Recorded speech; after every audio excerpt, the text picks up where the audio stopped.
Small satellite launch vehicle हम लोगों ने नया नया बनाया था और ये बहुत बेहतरीन था, इसने काम भी बहुत अच्छा किया। इसके देखेंगे तो इसके 4 स्टेजेस हैं, मेनली 3 स्टेज है। सबसे बड़ा स्टेज जो है पहला स्टेज है, इसके बारे में पहले समझते हैं। इसकी लंबाई 34 मीटर है, व्यास जो इसकी मोटाई है वो 2 मीटर है, 120 टन खुद इसका भार है। तो अपना भार है, लेके कितना जाएगा तो 500 केजी के सैटेलाइट को लेके चला जाएगा। आजकल 500 केजी में बहुत बेहतरीन बेहतरीन सैटेलाइट बन जाएंगे।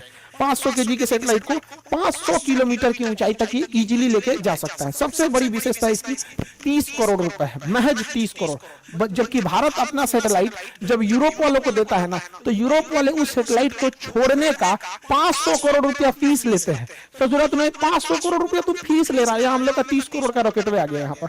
और ये महज 3 स्टेज का है और एक वेलोसिटी टर्मिनल मॉड्यूल है, यानी टोटल 4 स्टेज का। सबसे बड़ा स्टेज जो है पहला स्टेज है, पहला स्टेज है सबसे बड़ा। तो ध्यान से समझते हैं इसके बारे में और डिटेल से। पहला स्टेज बहुत बड़ा है और पहले स्टेज जो है वो 94 सेकंड तक जला। उसके बाद पहला स्टेज जो है वो इसको खोल के गिरा दिया जाता है, सेपरेट कर दिया जाता है। जैसे खोल के गिराते हैं रॉकेट हो जाता है हल्का और बहुत तेज भागने लगता है। तो क्वेश्चन भी पूछता है कि जैसे जैसे रॉकेट अंतरिक्ष की ओर जाता है उसकी स्पीड क्या होती है, तो बढ़ते जाती है। रीजन 2 है, एक ये अपने कुछ स्टेजेस को नीचे सेपरेट करके गिरा देता है जिसकी वजह से हल्का हो जाता है। दूसरा, जितना पृथ्वी से दूर जाइएगा पृथ्वी की खींचने की अर्थात गुरुत्वाकर्षण शक्ति कम हो जाती है। तो एक तो शक्ति कम हो गई, दूसरा भार कम हो गया, इस वजह से तेज भागता है। दूसरा स्टेज जो था वो 113 सेकंड तक चला था। तीसरा स्टेज जो था वो 106 सेकंड तक चला था। यहां तक में कोई प्रॉब्लम आई थी, प्रॉब्लम आई थी चौथे स्टेज।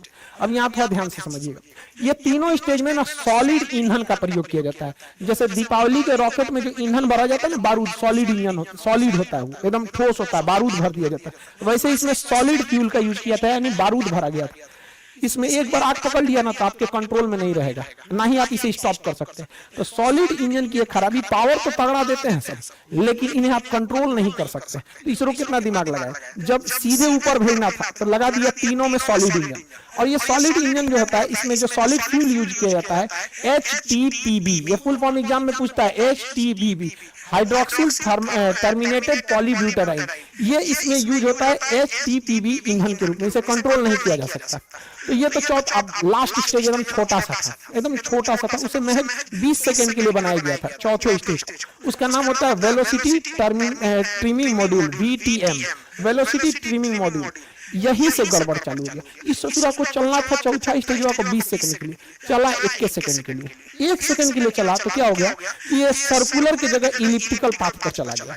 जाना चाहिए था गोल, चल गया अंडाकार में, क्योंकि इसका काम ये होता है स्पीड को बढ़ा घटा के पाथ को मेंटेन करना, जिस वजह से इसका डाटा लॉस हो गया और ये प्रशांत महासागर की ओर गिर जाएगा। यहाँ पर ये इलिप्टिकल नहीं हो पाया था। यहाँ पे लास्ट स्टेज में देखिए, जो वेलोसिटी ट्रिमिंग मॉड्यूल होता है वो इन सैटेलाइटों को लॉन्च करने के टाइम उनका एंगल डिसाइड करता है, किसको कितने एंगल पे छोड़ना है, मल्टीपल सैटेलाइट्स को कितने एंगल पे किसको कितना घुमाना है।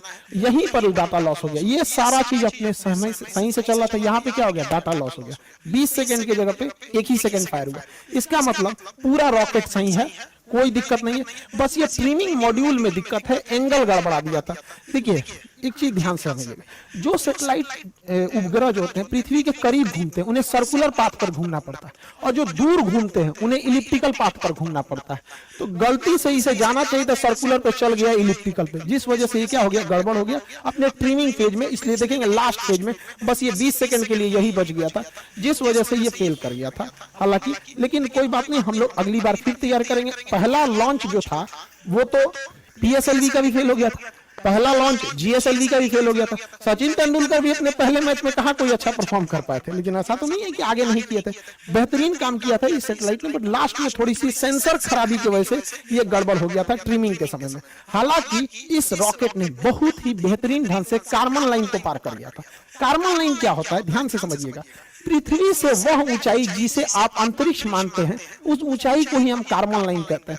कार्बन लाइन के नीचे अंतरिक्ष, कार्बन लाइन के नीचे वायुमंडल यानी पृथ्वी, और इसके ऊपर अंतरिक्ष हो जाता है। इसे वैज्ञानिक कार्बन ने दिया था, उन्होंने कहा था कि यह 100 किलोमीटर है, लेकिन अभी इसे अप्रोक्स 80 से 83 किलोमीटर माना जाता है। कुछ देश इसे 80 मानते हैं, कुछ देश इसे 83 किलोमीटर मानते हैं। उसके ऊपर अंतरिक्ष चालू हो जाता है, यानी एक कार्बन लाइन हो जाता है। 1967 में एक समझौता हुआ था जिसके तहत कहा गया था कि कार्बन लाइन से ऊपर का एरिया किसी देश का नहीं है, उसमें कोई भी जहाज, कोई भी सैटेलाइट जा सकता है। और कार्बन लाइन के नीचे का एरिया उसी का है जिसके जस्ट नीचे वह देश है।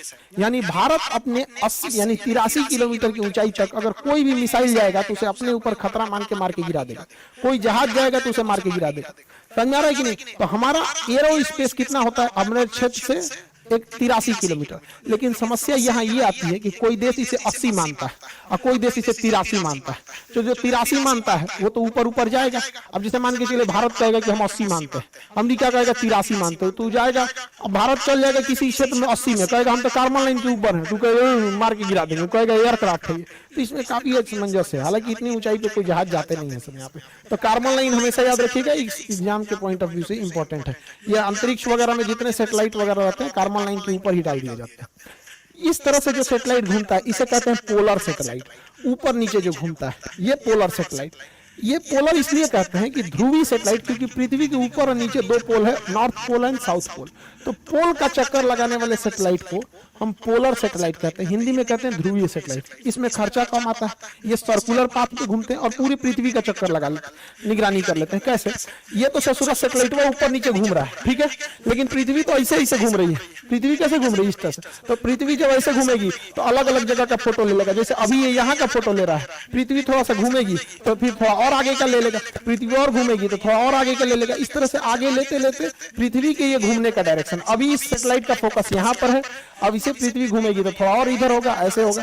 तो पोलर सैटेलाइट काफी सस्ते आते हैं और छोटे होते हैं, जबकि जियोसिंक्रोनस सैटेलाइट होते हैं उस ससुरे इलिप्टिकल पाथ पे घूमते हैं और ये 36,000 किलोमीटर की ऊंचाई पर होते हैं।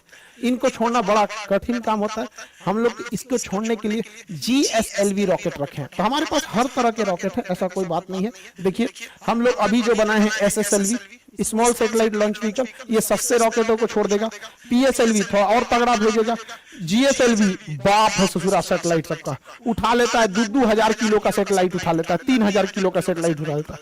और GSLV Mark 3 दादा है ससुराई, 5,000 किलोग्राम का सैटेलाइट लेके अंतरिक्ष में उड़ जाता है। तो बहुत खतरनाक है। तो हमारे पास हर तरह के सैटेलाइट है, हर तरह के जरूरत के हिसाब से हम लोगों ने इसे बना के रखा। लेकिन सबसे ज्यादा अगर कोई काम आने वाला है तो SSLV का काम आने वाला है, जो अभी हल्का सा फेल हुआ है, मतलब वो 98% सफल है। उसका एक सेंसर गड़बड़ हो गया था।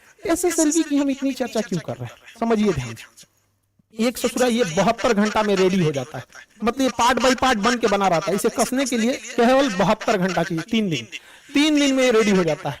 और इसे केवल 6 आदमी मिलकर रेडी कर सकते हैं और हर हफ्ते इसे लॉन्च किया जा सकता है। हर हफ्ते फटाफट 3 दिन में लॉन्च होगा और समय देख के मौसम ठीक है कि नहीं, सब कुछ ठीक है, लॉन्च कर देंगे। फिर हर हफ्ते इसे लॉन्च किया जा सकता है। महज 30 करोड़ में आता है, 30 करोड़ में। जबकि अगर आप स्पेस एक्स से सैटेलाइट छोड़वाते हैं तो 100 करोड़ तो खुदे ले लेता है। यहाँ तो 30 करोड़ का पूरा रॉकेटवे है और खाली छोड़ने का 100 करोड़ ले लेता है। अब कोई देश वेट नहीं करेगा क्योंकि हर हफ्ते ये भेज सकता है। जबकि हमारे पास जो PSLV और GSLV है, इनकी खराबी समझिए। एक तो सोच रहे इनको रेडी करने में 3 महीना लग जाता है, और दूसरा ये सस्ते 30 करोड़ के नहीं 200 करोड़ के, और GSLV को तो रेडी करने में 4 महीना लग जाता है। यानी अगर किसी को सैटेलाइट से लॉन्च कराना हमारे GSLV से तो 4 महीने की वेटिंग लिस्ट है। आपको किसी ट्रेन में 4 महीने का वेटिंग मिलेगा तब ट्रेनें छोड़ देंगे उसको।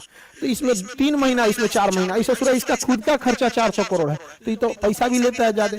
इसी वजह से आज के समय मॉडर्न टेक्नोलॉजी है। मॉडर्न टेक्नोलॉजी में हर चीज छोटा होते जा रहा है। पहले शादी ब्याह में कैमरा करने वाला इतना बड़का कैमरा लेके आता था, अभी नॉर्मल कैमरा आ गया है। तो हर चीज अब छोटी होती जा रही है, हल्की होती जा रही है, और काम पहले से 5 गुना कर रही है। इसलिए अब भारी भरकम रॉकेट की जरूरत नहीं है। अब हम लोग छोटे रॉकेट से भी काम चला लेंगे। अब इतना भारी भरकम रॉकेट की जरूरत नहीं है। तो हम लोगों का मेन फोकस है SSLV पे, और ये पूरी दुनिया में राज करेगा। और इससे ज्यादा, सबसे ज्यादा दिक्कत होगा किसको, तो SpaceX को। बहुत ज्यादा उसको सैटेलाइट छोड़ने की जरूरत है। तो हमारे यहाँ विदेशी ग्राहक बहुत आते हैं कि हमारा सैटेलाइट छोड़ दो, क्योंकि आपका रॉकेट बहुत सस्ता है, हमें सस्ता पड़ता है। तो हम लोग के पास एक पहला लॉन्च पैड था केरल के थुम्बा में, उसका नाम था विक्रम साराभाई प्रक्षेपण केंद्र। तो ये विक्रम साराभाई था। हालांकि हम सबसे ज्यादा यूज करते थे आंध्र प्रदेश में सतीश धवन प्रक्षेपण केंद्र। तो सतीश धवन प्रक्षेपण केंद्र में हम लोगों ने 2 लॉन्च पैड बना रखे थे, 2 लॉन्च पैड बना थे। इसी से GSLV को भी लाते थे। देखिए ब्लैक कलर का जो होता है वो GSLV होता है, रेड कलर का जो होता है वो PSLV होता है। तो इसी में एक में GSLV बना दिए, एक में PSLV। तो हमारे पास सतीश धवन प्रक्षेपण केंद्र में एक और था। अभी हम लोग एक चेन्नई में और बना रहे हैं। चेन्नई में अभी इस पे प्लान चल रही है, जैसे हो जाएगा हम आपको बताएंगे। नीचे बनाया जा रहा है। तो हमारे पास टोटल अब 3 लॉन्च पैड पैड होने वाले हैं, 2 तो पहले से। अब ये नीचे वाली की जरूरत क्यों पड़ी, इसको हम लोग अभी समझेंगे। लोग ध्यान से समझिए, पोलर सैटेलाइट जो होते हैं वो ऊपर से नीचे चक्कर लगाते हैं पोल पे, तो इन्हें छोड़ा भी जाता है उसी डायरेक्शन में। हम लोग के लिए समस्या समझिए, हम लोग आंध्र प्रदेश के श्रीहरिकोटा से जब छोड़ते हैं तो बीच में दूसरा श्रीलंका चलाता है, तो बीच में श्रीलंका आ जाता है, इसलिए हमें पहले रॉकेट को ऐसे मनूवर करा के घुमाना पड़ता है और तब जाके इसको छोड़ते हैं हम लोग ऐसे, नहीं तो श्रीलंका के ऊपर गिर जाएगा, दिक्कत हो जाएगा। तो जब आप किसी से मनूवर कराइएगा, उसको थोड़ा घुमाइएगा, तो ज्यादा ईंधन खाएगा, ज्यादा खतरा बना रहेगा घूमने के दौरान, ठीक से घुमा कि नहीं घुमा। इसलिए भारत ने सोचा कि इसका झमेले खत्म कर देते हैं। जो हमें जियो स्टेशनरी सैटेलाइट छोड़ना है, जो पृथ्वी का ऐसे चक्कर लगाते हैं 36,000, उसको तो यहीं से छोड़ेंगे, सतीश धवन प्रक्षेपण केंद्र यानी श्रीहरिकोटा से छोड़ेंगे। और जो पोलर छोड़ना है वो कहां से छोड़ देगा, नीचे से, क्योंकि जब नीचे यहां से छोड़िएगा तो श्रीलंका को इसे क्रॉस करा के फिर जाना पड़ता है, और यहां से छोड़ेगा कोई नहीं है नीचे, नीचे में कोई नहीं है। देखिए ध्यान से, नीचे से छोड़ेगा तो समुद्र में कोई नहीं। इस वजह से हम लोग तमिलनाडु में एक तीसरा प्रक्षेपण केंद्र भी हम लोग स्थापित करने जा रहे हैं। हम लोग के इसरो का इतिहास बहुत मतलब दुखदाई रहा है। हम लोग के पास इतने कम पैसे थे जब इसरो की स्थापना हुई थी कि साइकिल से हम लोग लेके जाते थे लोग रॉकेट को, यहाँ पे साइकिल से, देखिए पार्ट बाई पार्ट करके, यहाँ पे बैलगाड़ी से हम लोग ये सैटेलाइट को लेके आए थे लोग, और नारियल के पेड़ से बांध के साउंडिंग रॉकेट को छोड़ा गया था। लेकिन ऐसा नहीं है, हम लोगों ने बहुत बहुत चीजों को देखा है, और ये जो लड़कियों ने जिस सैटेलाइट को बनाया, उन बच्चियों से कहते हैं कि आप अपना कभी भी मनोबल छोटा मत कीजिएगा। हमारा उस सैटेलाइट से संपर्क टूटा है, कसम से कहते हैं, हमारा संकल्प नहीं टूटा है, हमारा संकल्प आज भी जिंदा है। हम यहाँ से उठ के खड़े हुए हैं। इसरो जो आज इतने बड़े बड़े जो सैटेलाइट देख रहे हैं ना यहाँ पे, ये हम लोग वही हैं जो साइकिल पे लेके घूमे थे। तो हमारा संपर्क टूट जाने से विरोधी हमारे पे हंसे नहीं, हम दृढ़ संकल्पित हैं लोग यहाँ पे। और भारत माँ की वो बेटियां एक दिन दिखाएंगी जब अंतरिक्ष में राज होगा वहां पर, ये सैटेलाइट यहाँ पे। और दुश्मनों को सरदर्द के लिए जो लोग अभी PSLV से SSLV से डर रहे थे ना, सुनिए ध्यान से, GSLV तो बहुत पावरफुल है, ये है PSLV दुनिया का सबसे भरोसेमंद है। अभी SSLV सही हो ही गया, अभी NSLV भी बन रहा है, नैनो सैटेलाइट लॉन्च व्हीकल, यानी 1 किलो के सैटेलाइट को भी छोड़ देगा। Nano satellite launch vehicle 5 crore में। और इसकी सबसे ज्यादा जरूरत होती है टेस्ला को, SpaceX को, क्योंकि SpaceX अपना एक स्टारलिंक प्रोग्राम बना रहा है। इसको अंतरिक्ष में बहुत सारे हजारों सैटेलाइट इसको छोड़ना है अंतरिक्ष में, और नैनो सैटेलाइट इन्हें छोड़ने में लगभग 100 करोड़ का खर्चा आता है एक नैनो सैटेलाइट में। हम लोग का सैटेलाइट में 5 करोड़ में, 2 को छोड़ देंगे एक के बार में, होलसेल में काम हो जाएगा। तो हम लोग अभी एक और बना रहे हैं NSLV, nano satellite launch vehicle. इन्हीं सबको मद्देनजर रखते हुए भारत जो है अपने 3 लॉन्च पैड बना रहा है, ताकि उसे 3 लॉन्च पैड की जरूरत भी है। तो हम लोग इस चीज को समझे यहाँ पर, ये बहुत भारी भरकम। एक चीज और गौर किए होंगे, जब सैटेलाइट छोड़ते हैं तो इसमें से ये कुछ टुकड़े गिरते हैं। एक्चुअली ये टुकड़े नहीं होते हैं, इन्हें इंसुलेटर कहा जाता है, इंसुलेटर पैड। जब सैटेलाइट खड़ा रहता है ना, तो इसके अंदर जो लिक्विड भरा रहता है ईंधन, वो बहुत ठंडे टेम्परेचर पे रखना चाहिए। तो धूप लगेगा, एक दिन पहले ही टांग के रख देता है, तो ठंडा इसका सारी गर्मी निकल जाएगी, ठंडाहट खत्म हो जाएगी। इसलिए इसके बाहर में इंसुलेटर का पैड चिपका देता है। जहां जहां लिक्विड इंजन होता है वहां वहां इंसुलेटर का पैड लगा देता है, और जब ये सैटेलाइट ऊपर उठती है तो घर्षण से यही बाहर गिरने लगता है। आई होप आप PSLV, GSLV, SSLV, NSLV समझे होंगे, और आप उम्मीद करते हैं कि इसरो और आगे बढ़ेगा और पूरे देश का नाम गर्व से ऊपर करेगा।